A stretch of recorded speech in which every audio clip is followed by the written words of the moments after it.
नमस्कार. मी भाग्येश अवधानी. या आधीच्या भागात सांगितल्यानुसार आता सादर करतोय प्रख्यात लेखिका मीना प्रभू यांच्या वाट तिबेटची मधला तिसऱ्या सूर्यग्रहणाचा खिळवून ठेवणारा अनुभव, शांघायमधलं सूर्यग्रहण, ओजस्वी निळसर प्रकाशाचा रौद्र अनुभव. चला तर ऐकूया हा रौद्र अनुभव शांघायमधल्या सूर्यग्रहणाचा. 10-1 वर्षांनी चीनमध्ये पाय ठेवत होते. शांघायचं हाँगकाँग झालंच वाटावं इतक्या नव्याने उंच उंच इमारती.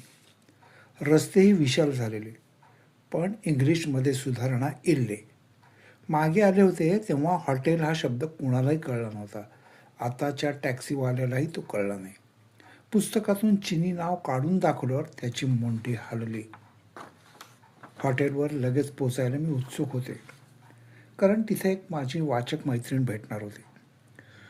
पुंडलिका भेटी परब्रह्म येणार होतं. लेखनाचा सर्वात मोठा लाभ म्हणजे जगभराचा मित्रसंभार. हीच अव्वल कमाई. वर्षा लेले हिंगोरानीने माझ्याशी ईमेलवरून संपर्क ठेवला होता. ती चीनमध्ये स्थायिक. मी तिच्या देशी येत आहे म्हटल्यावर आम्ही भेटणं ओघानंच आलं. मलाही तिच्या गावी क्वांगचौला जायला सवड नसल्यानं हातची सगळी कामं टाकून 2 तासाचा विमान प्रवास करून ती शांघायला येत होती. तिला मी माझ्याच खोलीत उतरण्याचं आमंत्रण दिलं. ती माझ्या आधी पोचत होती. सामान घेऊन मी आमच्या सामायिक खोलीपाशी गेले. ती बंद, बाहेर त्रास न देण्याची तंबी. वर्षा झोपली असावी बहुतेक. मी भीत भीत घंटा वाजवली. बराच वेळ दाबली, पण उत्तर नाही. मग हॉटेल कर्मचाऱ्याच्या सांगण्यावरून किल्लीनं दार उघडते तो खोली रिकामी. तिचं सामान तेवढं रचलेलं. दुसऱ्या कोपऱ्यात मी माझं लगेज रचलं आणि तडक शॉवर खाली गेले. अर्धी आंघोळ होते तो दार वाजलं. कोणीतरी आत येऊन परत बाहेर गेलं आणि पुन्हा आत आलं. गाऊन घालून ओले केस पिळत मी बाहेर आले. ती थेट वर्षाच्या मिठीत. तू आत्ता कशी आलीस? रात्री 10ला पोचणार होतीस ना? म्हणून मी थोडी हिंडायला गेले होते. वर येऊन खोली उघडते ते अनोळखी सामान. मला वाटलं मी भलत्याच खोलीत शिरले. बोल, कशी आहेस तू? किती आनंद झालाय तुला भेटून. तिचा आनंद धबधब्यासारखा कोसळत होता. माझ्या गळ्यात दाटलेला आवंढा मला गिळता येईना. डोळे भरले. खरोखरचं वाचक ब्रह्म माझ्या समोर उभं होतं. मला कवळत होतं.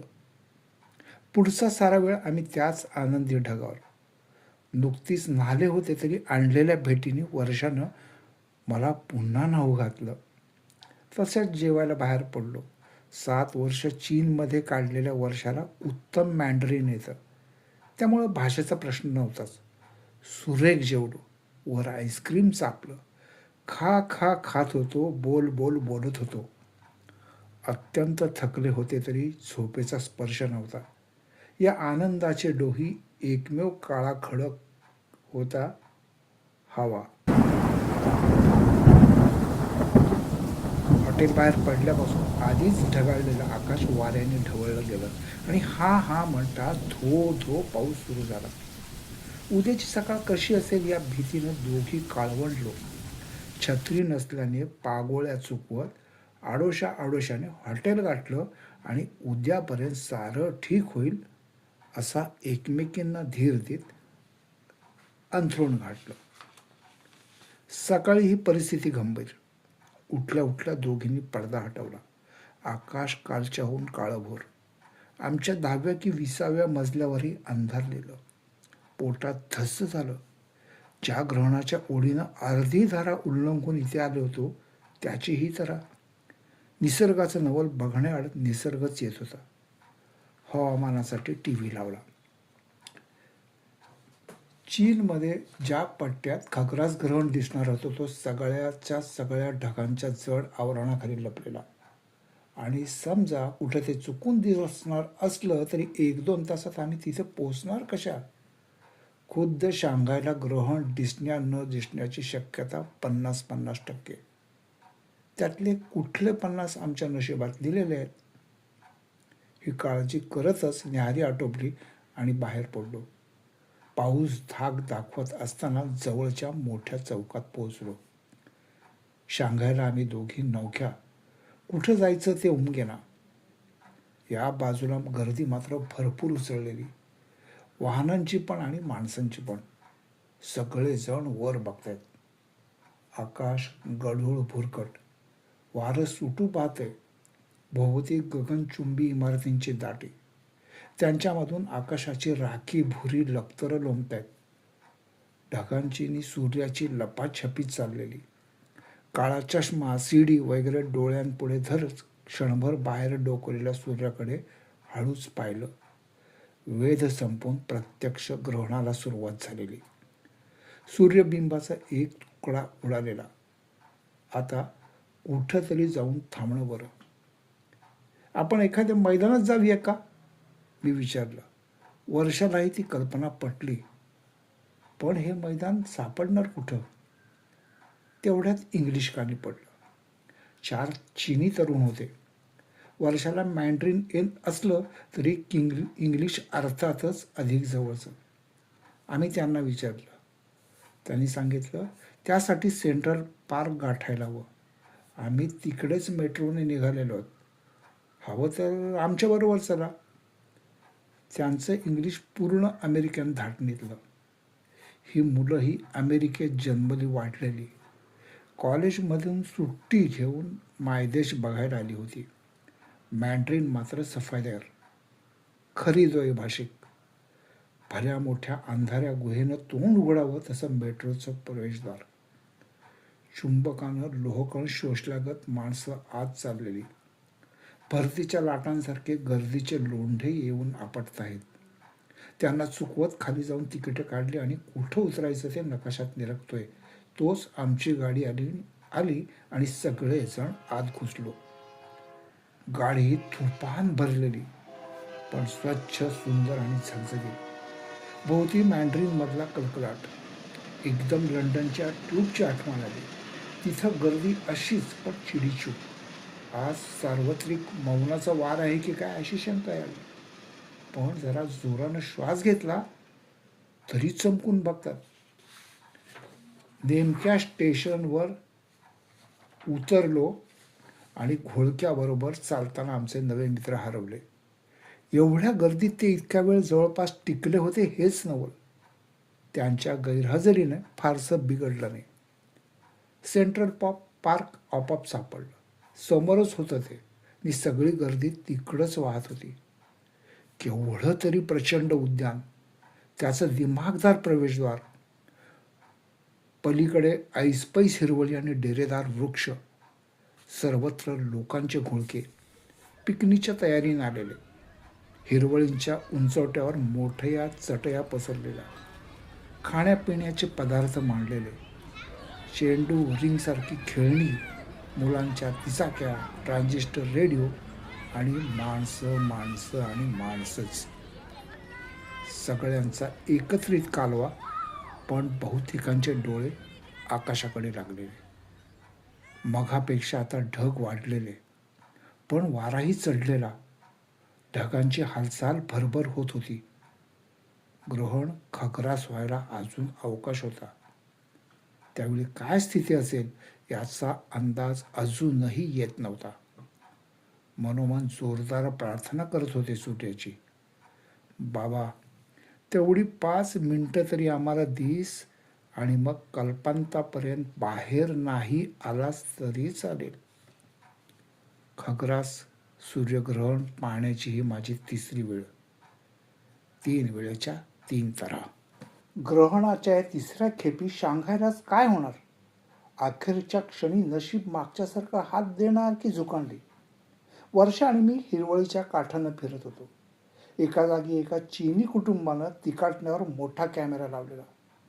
चांदीच्या कागदाचे खास चष्मे आणि इतर तयारीही जय्यत होती.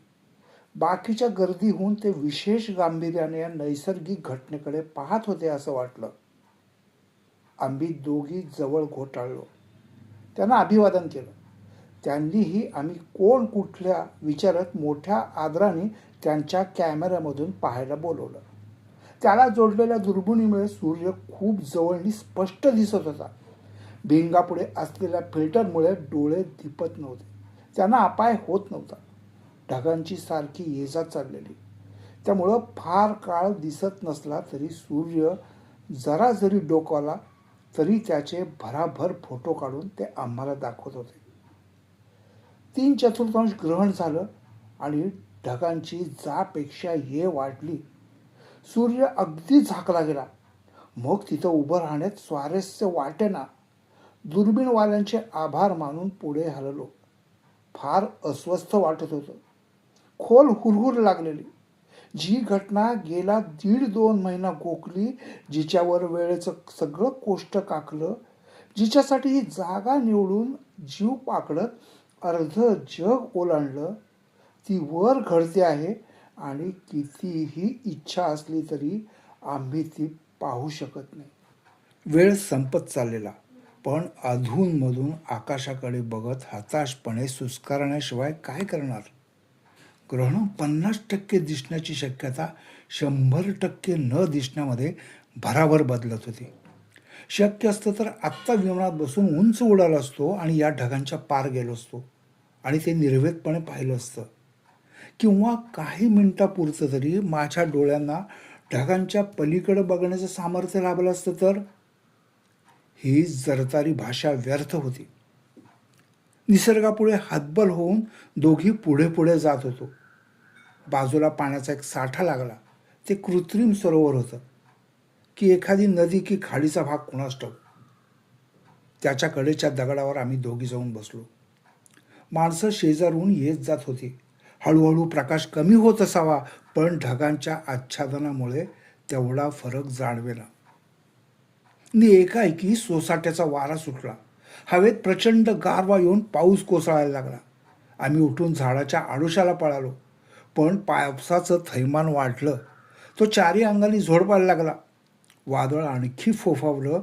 वाढत्या अंधारात वीज कडाडून ओजस्वी निळसर प्रकाश आसमंत भेदून गेला आणि भोवतीचा काळोख झपाझप गडतला.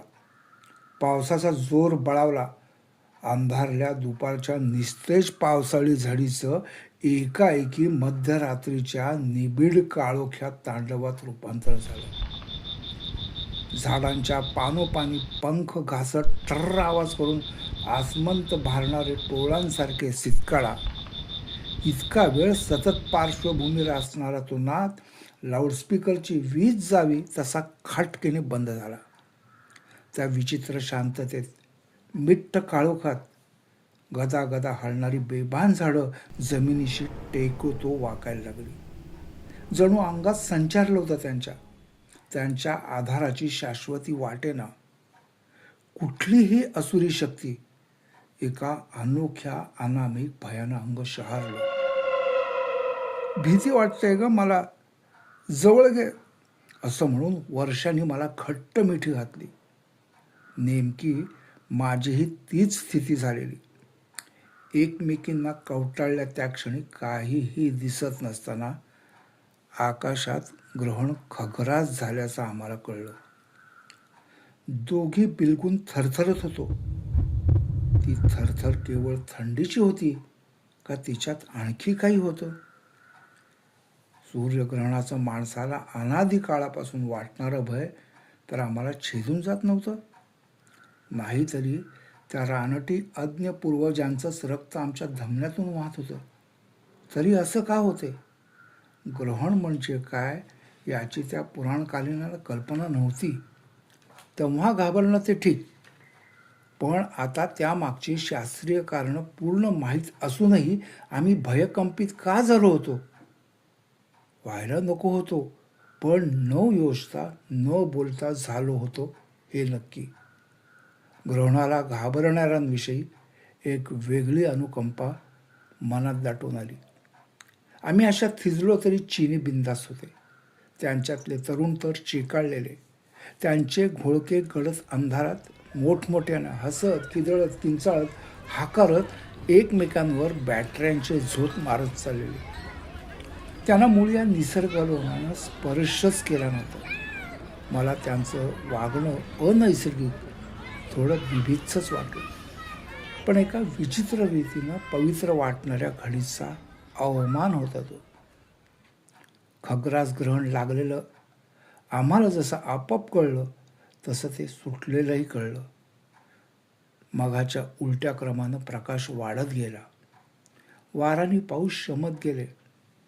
आणखी 10 मिनिटात पाऊस जवळपास थांबला. वाराही पडला. अर्ध्या तासापूर्वीच्या निशब्द कुंदपणाने पुन्हा ताबा घेतला. मधलं वादळी नाटक झालं की नाही? चंद्राची सावली पृथ्वीवरून सरकताना त्या भागातलं तापमान एकदम उतरतं. ते समसमान राखायला चारी बाजूनी वारे तिथे घुसतात. ढग असल्यास पाऊसही तिकडे ओढला जातो. हे या घटनेचं शास्त्रीय स्पष्टीकरण असलं तरी प्रत्यक्षात ते त्याहून खूपच अधिक काहीतरी होतं. भुरळ घालणार होतं. ग्रहणाची 5 मिनिटं आणि 55 सेकंद हा लांबलचक काळ त्या गारुडाने आम्हाला खेळवून टाकलेलं होतं. बाग सोडताना मनात आलं, बरं झालं मी शांघायला ग्रहणासाठी आले. ते दिसलं नाही खरं, पण पूर्वी कधी नव्हे असं चारी अंगाने अनुभवलं. खोल खोल भिनलं. वेगळ्या अनपेक्षित रूपात भेटून वेगळ्या मानसिक स्तरावर मला ग्रहण कळलेलं होतं. मित्रांनो, सूर्यग्रहण मालिकेतील हा होता शेवटचा भाग. शांघायमधल्या 3ऱ्या सूर्यग्रहणाचा भाग कसा वाटला ते कमेंटमध्ये लिहून नक्की सांगा. या व्हिडिओला लाईक आणि शेअर करा. आपल्या यूट्यूब चॅनलला सबस्क्राईब केलं नसेल तर आवर्जून सबस्क्राईब करा. इतरांनाही सबस्क्राईब करायला सांगा. धन्यवाद.